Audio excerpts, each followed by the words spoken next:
Alors on commence avec vous, Pierre Motron, notre deuxième invité à se prêter au jeu du divan musical. Alors je vous rappelle les règles rapidement.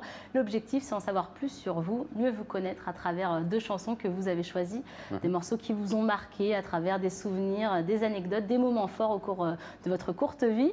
On veut en savoir plus tout simplement. On va commencer avec le premier morceau, The Song, interprété par Robert Wyatt, batteur, pianiste, chanteur britannique né en 1943, si je ne me trompe pas. On écoute et on en parle après. C'est le moment où il faut tout savoir.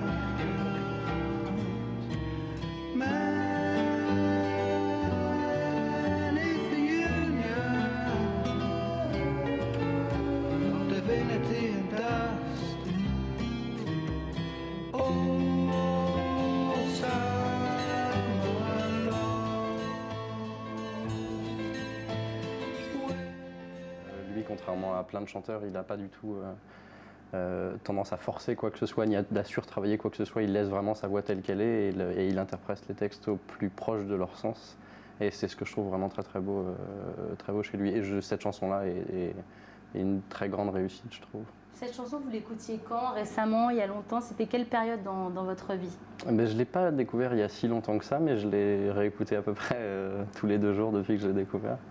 Donc, et cette découverte, c'était quand? Cette découverte, c'était il y a à peu près 1 an et demi.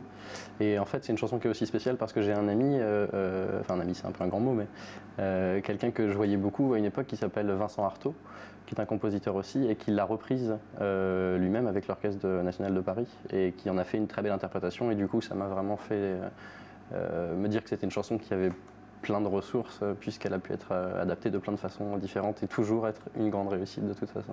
Quand vous écoutiez ce morceau il y a 1 an et demi à peu près, vous étiez dans quel état d'esprit? En pleine EP? Est-ce que vous aviez déjà des rêves? Il y avait déjà cet album en tête ou pas? J'étais en travail, toujours. C'est-à-dire que j'ai toujours été en travail depuis 1 an et demi en fait.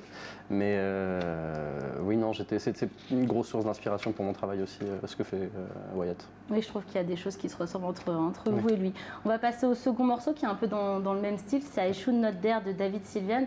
On écoute et on en parle après.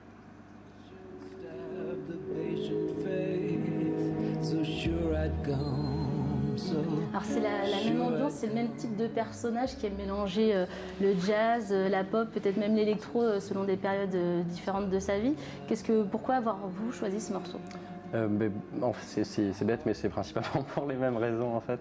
Dans l'interprétation, pour moi c'est un très grand maître, David Sylvian, mais c'est un travail qui est totalement inverse justement, qui lui va travailler au millimètre près sa voix, l'intensité et là pour le coup le texte est un texte d'Emily Dickinson, un poème d'Emily Dickinson et j'aime vraiment beaucoup cette femme, j'ai toujours aimé ce qu'elle écrit et l'addition des deux fait que ça ne pouvait que me plaire. Voilà. Ça fonctionne. Et vous écoutiez ça quand? Ça évoque quoi chez vous? C'est un morceau que vous avez découvert récemment ou c'est plus ancien? C'est pas un morceau qui est très vieux, c'est un morceau qui a pareil à peu près 1 an et que j'écoute beaucoup dehors.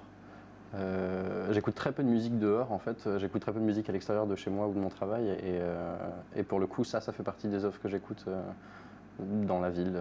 Dans votre iPod? Ouais, c'est ça. Qu'est-ce qu'on a d'autre dans votre iPod, des petites choses?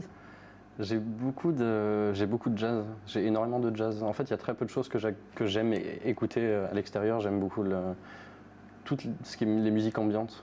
Ça, c'est des choses que j'écoute beaucoup à l'extérieur, donc ça, du jazz, et puis 2-3 chanteurs que je chéris particulièrement, comme Sylvian ou Wyatt.